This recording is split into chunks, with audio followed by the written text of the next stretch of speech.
On the far western coast of the continent, high atop a rocky promontory overlooking the Sunset Sea, sits Casterly Rock, ancestral seat of House Lannister. Below it lies Lannisport, one of the great cities of Westeros, a center for trade, culture, and the great Lannister fleet. There are a number of gold and silver mines in the Westerlands, making it the richest region in all of Westeros. One of the most productive mines lies beneath Casterly Rock itself, making House Lannister the wealthiest of all the noble houses. This allows House Lannister to finance many endeavors of other noble houses. Even the king himself has sought credit from Casterly Rock from time to time. We Lannisters claim our descent from the Andal invaders, and through the female bloodline, Lann the Clever. According to the legend, Lann, using only his wits, won Casterly Rock from the noble House of Casterly during the Age of Heroes. The Lannisters reigned as kings of the Rock for thousands of years, and worked to make it the envy of the rest of the Seven Kingdoms. Our time as kings ended, however, when Aegon Targaryen, otherwise known as Aegon the Conqueror, arrived in Westeros with his army. The last king of the Rock, King Loren Lannister, joined forces with King Mern Gardener, the king of the Reach. Together, with 60,000 men, they met the Targaryen host in open battle.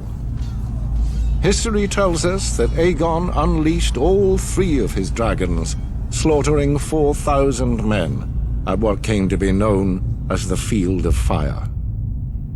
King Mern himself was burned alive that day, and House Gardener turned to ash with him. Seeing both the threat and opportunity the Targaryens represented, Loren wisely surrendered and aided Aegon in his further conquest of Westeros. The Lannisters were thus appointed Lords Paramount of the Westerlands and Wardens of the West, titles we hold to this day. Let us be clear, though. It is neither luck nor royal favor that makes our house prosperous. There have been times in our history where some have thought us weak, lazy, or opulent. My father, Titus Lannister, nearly bankrupted our house with his poor investments, and allowed himself to be mocked openly at court. When our vassal, the Rains of Castamere, dared to rise up against the Lannisters, they learned how dangerous it can be to taunt a lion.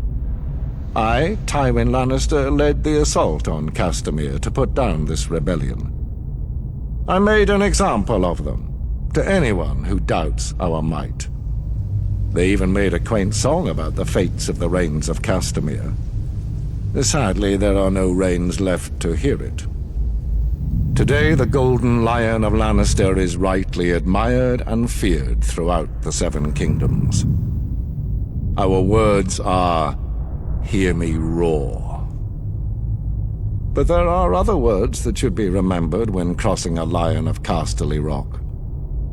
A Lannister always pays his debts.